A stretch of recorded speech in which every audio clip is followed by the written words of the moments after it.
Bom, a gente disse que ia voltar no tema de securitização, que é uma ferramenta de recuperação de dívidas de difícil acesso. Então, agora nós temos a honra de receber um líder que não apenas governa com excelência, mas que também representa ativamente os interesses de todos os nossos municípios no estado de São Paulo, integrando a diretoria da Associação Paulista de Municípios. Nós convidamos ao palco o prefeito da Instância Turística de Paranapanema, o senhor Rodolfo Fanganiello.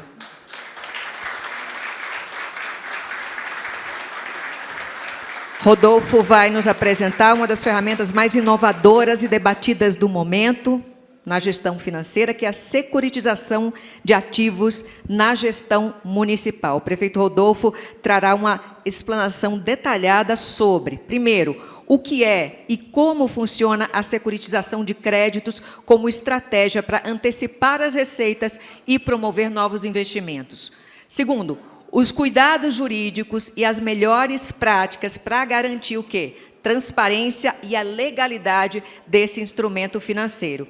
E, terceiro, fundamentalmente, os benefícios concretos que essa prática trouxe para a gestão de Paranapanema, transformando dívidas ativas em recursos para obras e serviços essenciais. Além da sua valiosa experiência administrativa, o prefeito Rodolfo Fanganiello reforça a importância desse encontro na sua qualidade de conselheiro da APM, demonstrando o compromisso da nossa diretoria com o diálogo direto e regionalizado e a valorização das cidades que se destacam pelo seu potencial turístico. Com a palavra, para uma experiência de gestão de sucesso, o prefeito de Paranapanema, Rodolfo Fanganiello.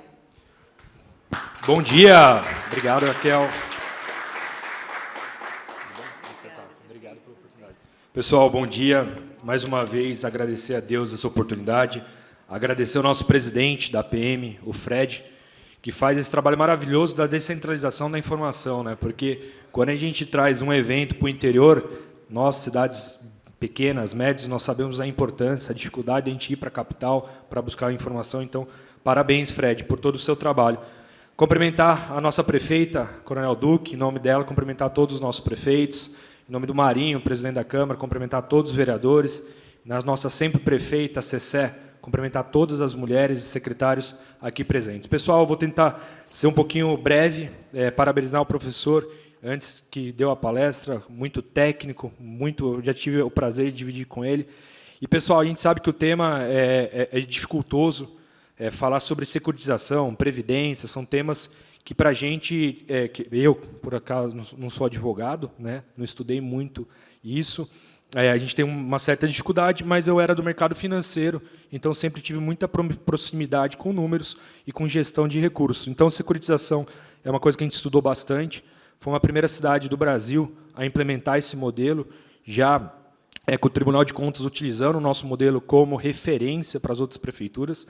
A gente sabe da dificuldade, a lei foi aprovada em dezembro de 2024, nós demoramos aí quase 6 meses para conseguir colocar a legislação aprovada em Câmara, fazer toda a implementação, fazer a licitação, e hoje nós estamos no momento que está indo para o mercado já o nosso fundo, vai sair o rating, provavelmente entre amanhã e sexta-feira, então a gente está muito à frente do que o mercado está buscando. Então, pessoal, eu vou tentar ser o mais breve possível. Eu vou falar sobre boas práticas na gestão municipal. Quando a gente vai para uma prefeitura, eu era vereador na cidade de Tatuí, renunciei a mandato para ser candidato a prefeito em Paranapanema. O que a gente fez primeiro? O diagnóstico. Como estava a cidade na parte tributária, como é que estava a parte de arrecadação, Tribunal de Contas. Paranapanema era a ovelha negra da nossa região, 13 contas negadas no Tribunal de Contas, suscetível. Então, assim, um desafio um pouquinho grandioso. Então, quando a gente fez o planejamento estratégico, a primeira coisa é avaliar detalhadamente a dívida ativa do município. Por que a gente fez? Em 2024, a gente escreveu 6 milhões na dívida ativa do município. A Procuradoria ela conseguiu recuperar R$100 mil de 6 milhões. Quer dizer, é muito pouco. A gente, de cidade pequena que eu digo em número de habitantes e número de funcionários, a gente tem uma limitação técnica de pessoas. Né? Naquele momento, eu tinha 2 procuradores para cuidar de todo o passivo e de tudo de uma prefeitura. né? É pouca gente. Então, quando a gente tem a alternativa, como o professor falou, da terceirização ou trazer o privado com expertise, com facilidade, com velocidade, é muito bom para o poder público. E eu sou um gestor que o que eu posso fazer concessão, parceria público-privada e terceirização, eu faço. Eu defendo muito isso, que é dinâmico, é rápido, é, em tese, mais barato, porque o tempo custa muito dinheiro, ainda mais a morosidade do poder público. Seguir o modelo unificado das dívidas, isso é muito interessante, pessoal, porque quando a gente faz aquelas questões, que às vezes falam cotas ouros, prata, bronze, ou título A, B e C, a gente limita o potencial de captação daquele recurso. Então, quando você faz uma unificação da dívida, o que é dívida, entre aspas, podre, o que é dívida boa, tal, quando você unifica ela, você vai para o mercado como um todo. O cara não vai poder escolher, eu quero essa, que eu tenho certeza que no curto prazo eu vou receber, aquela eu vou ter que trabalhar um pouquinho mais. Então, a gente unifica tudo. Seguir o modelo sem segregar os ativos, como eu acabei de falar, de toda a dívida para ser cedida no processo de securitização. Definir prazos e metas realistas. Pessoal, porque qual que era a minha discussão? Eu não tive nem tanta discussão com o Tribunal de Contas. Eu tive muita discussão e debate com o Ministério Público. Porque o Ministério Público ele não estava entendendo que ele estava falando, você não pode vender uma dívida. Eu falava, eu não estou vendendo uma dívida. Eu estou fazendo uma concessão da dívida. Porque a Procuradoria ela ainda participa de todo o processo de cobrança. Você não vai eximir a Procuradoria do processo. Ela vai continuar fazendo a cobrança, é que você vai ter uma empresa ou uma PJ ou uma instituição dentro da Prefeitura fazendo aquele processo todo que a Procuradoria, infelizmente, não vai conseguir fazer. Segurança jurídica, né, como o marco legal, o professor falou da questão da resolução, gerar transparência nos contatos. Pessoal, eu acho que falar de transparência no poder público, eu acho que é chover no molhado, né? Eu acho que é prerrogativa do poder público a transparência, a legalidade. Eu acho que todos aqui têm corpo jurídico, secretário jurídico, procuradores. Então, sempre debater. E quando a gente foi a primeira, não tinha jurisprudência para falar qual é certo, qual que é errado. Então, a gente foi corajoso no sentido de querer realmente validar uma operação para ajudar a salvar os municípios.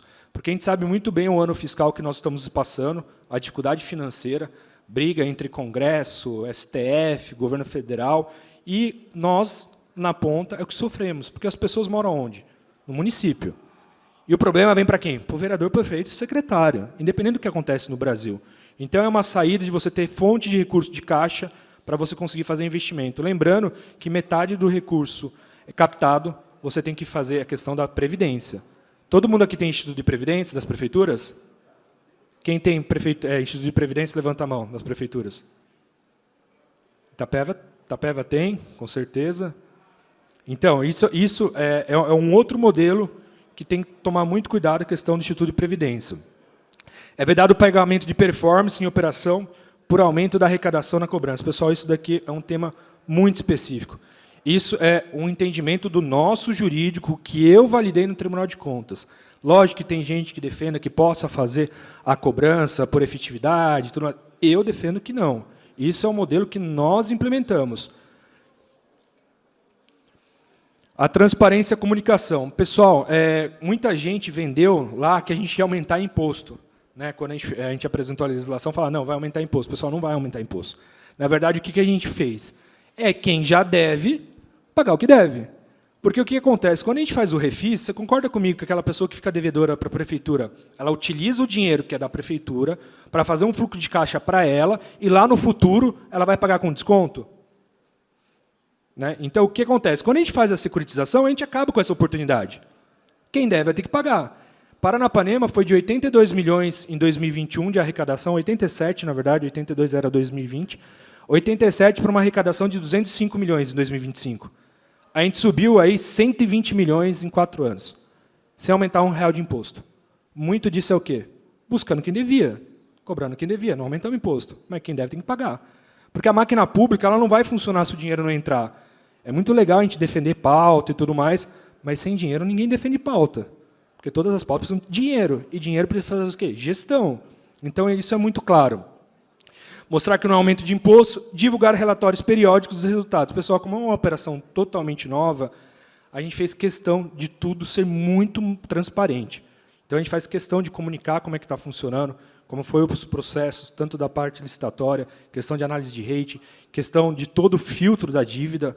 Está aqui nossa secretária da Fazenda, Lília, levanta a mão, Lília.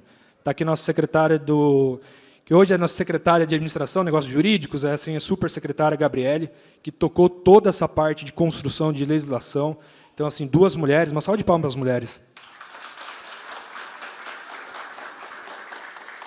A nossa administração, 85% dos cargos de chefia e diretoria são mulheres. E a Câmara Municipal de Paranapanema, de 9 vereadores, 4 são mulheres. Então, a representatividade feminina na nossa cidade ela é efetiva. E não é porque ela é mulher, é porque elas são boas. Independente, elas são boas, são técnicas. Então, eu estou muito contente com a nossa equipe. Parabéns, meninas. Hoje eu estou palestrando aqui pelo trabalho de vocês também. E a governança corporativa e controle. Pessoal, criar um comitê de acompanhamento para monitorar as operações, estabelecer indicadores de desempenho, priorizar boas práticas de compliance e auditoria independente, manter o direito de cobrança com o município, porque assim, se você tirar a questão da sucumbência e a cobrança dos procuradores, os procuradores vão ser contra. Pô, Paranapanema, a gente conseguiu securitizar 120 milhões. 120 milhões. A gente tem uma expectativa de recebimento ainda nesse ano de 8 a 12 milhões, na primeira leva. Então, assim, a gente fez a operação em junho, agora em dezembro, se Deus quiser, a gente vai estar aí com esse ativo, porque a gente sabe que as prefeituras, embora veja que uma prefeitura fez, falou, tá bom, caiu o dinheiro, porque muita gente ainda é cético, né? Não, tá bom, fez, mas... E aí? Deu certo? Caiu o dinheiro? Então, assim, tem uma expectativa, ainda nesse ano, da gente voltar na próxima palestra e falar, Fred, ó, conseguimos, homologamos, está tudo certo, e o dinheiro está na conta, está virando investimento para a nossa cidade. Né? Lógico que nem o professor falou aqui, que tem várias regras aonde e como você pode investir aqui no investimento. Lembrando-se que 50% é previdenciário. Lembrando sempre muito bem disso. O destino dos recursos, como eu falei, direcionar os recursos para áreas estratégicas. Pessoal, lá em Paranapanema, a gente foi muito claro na questão da gestão, e a gente sempre conversou muito próximo do Rodrigo Espada, o Rodrigo Espada, auditor fiscal do Estado. A gente sabia, desde lá de trás, que uma reforma tributária iria vir. O que muda para nós, prefeituras, a reforma tributária? As empresas elas não vão ter mais benefício, o município não vai poder dar mais benefício. Então, as empresas elas vão buscar o quê numa cidade? Estrutura. Uma cidade sem saúde, uma cidade sem educação e uma cidade sem segurança não vai ser uma cidade próspera. Infelizmente, não vai. Então, nos primeiros 4 anos, a gente não tapou buraco, a gente não cortou mato, a gente não pintou guia. O que a gente fez? Fizemos um hospital, fizemos unidade de saúde, fizemos escola, fizemos creche, criamos a guarda municipal, pusemos monitoramento, ou seja, as cidades estão preparadas para o futuro. E, normalmente, um prefeito ele faz um plano de governo para o quê? 4 anos. Não a gente não foi arrogante de fazer um plano de governo de 16 anos. Por quê? Você não muda uma cidade como estava Paranapanema em 4 anos. Então, para a gente ver crescimento e aumentar a arrecadação, diminuir a máquina pública, trazer investimento, melhorar o potencial de investimento, trazer empresa, parceria público-privada, é uma cadeia. Então, a gente gostou dos resultados e hoje a gente está aqui falando um pouquinho do que a gente fez, é uma oportunidade que a PM dá, que é muito importante a gente escutar pessoas que validaram esses processos dentro da prefeitura. Porque, na teoria, é uma coisa, na prática, é totalmente diferente. E todo mundo sabe aqui que as nossas prefeituras são, de média, 30, 40, 50 mil habitantes, né? Diferente de Itapeva, a gente sabe na nossa realidade. A gente vê muita coisa na teoria, que quando a gente vai lá, gente do céu, como que a gente vai aplicar isso daqui? Né? Então, assim, pegar uma máquina pública com 1000 funcionários e fazer todo mundo trabalhar contente, animado, às vezes não tem plano de carreira. Então, é um desafio. E não é permitido do recurso para despesas correntes não essenciais. Então, pessoal, salva a prefeitura, mas tem pré-requisitos para fazer investimento. Então, como eu falei, Paranapanema de 120 milhões vai receber 10 milhões. A gente passou os 4 primeiros anos da gestão superavitários, como a gente foi falando, de 87 saiu subir para 130, de 130 para 160, e hoje 205 milhões em 4 anos. Então, assim, é fato que dá para fazer. Só que nós temos que buscar informações. Hoje minha equipe é totalmente técnica, hoje temos os melhores profissionais do Estado de São Paulo e do Brasil, relacionamento político. Não adianta alguém subir aqui e falar, eu sou gestor, não sou político. Pessoal, eu sou político, mas também sou gestor. Eu acho que está faltando político dentro da política. Esse discurso, eu não gosto de política, eu não sou político. Gente, eu sou totalmente contrário. A gente chegou onde chegou porque deixou muita gente que não é da política estar na política e não entende como é que faz orçamento público, como faz uma obra pública, como funciona um processo licitatório, que na nossa empresa é diferente do poder público. O respeito com o dinheiro dos outros é diferente com o dinheiro privado. Então, está faltando político dentro da política. E eu escolhi política como vocação. Estou desde os 23 anos na política, hoje eu tenho 38. E espero estar os próximos 30 anos da minha vida na política. O exemplo de Paranapanema, primeiro município do Brasil a adotar a securitização, medida que garante equilíbrio fiscal e amplia a capacidade de investimentos. Modelos que podem inspirar os municípios paulistas. Eu tenho escutado que tem aí, já no pente, que a gente chama, umas 10 a 15 prefeituras já indo para o processo da securitização. Pessoal, nós temos 645 municípios. E quantas vezes a gente não vai para o governo do Estado, para o governo federal, para o deputado estadual, para o deputado federal, pedir 100 mil, 200 mil por uma emenda? Pessoal, isso não resolve o problema do município. O que resolve o problema do município é dinheiro na fonte. É dinheiro, fonte 1, para a gente ter as nossas prioridades de investimento. E a gente vê muito o governador trabalha com muitos projetos técnicos. Né? Não tem mais aquela época do custeio, ter dinheiro para pagamento de custeio. Hoje, os gestores e prefeitos eles têm que se virar. E essa é uma alternativa para a gente buscar a fonte de arrecadação sem aumentar imposto. Então, pessoal, estou totalmente à disposição.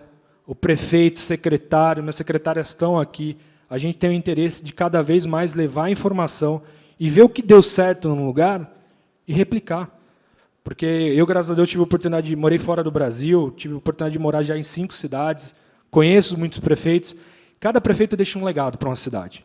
Cada prefeito tem uma maneira de administrar. Então, o que a gente faz? A gente tenta tirar o melhor de cada um deles. Porque daí a gente junta numa cidade só, cada um já fez, já testou, e a chance de dar certo é muito grande. Então, na securitização, é um novo modelo de entrada de recursos para o município, que traz a expertise do mercado para a gestão, sem custos extras para o município, mais justo do que o refis. Pessoal, isso daí é muito interessante, a questão de você trazer o privado para a administração pública. Eu fui sócio da XP Investimentos, com 23 anos eu vendia a minha empresa, fui para o poder público e tentei trazer um pouco dos conceitos que a gente tem no privado para o poder público.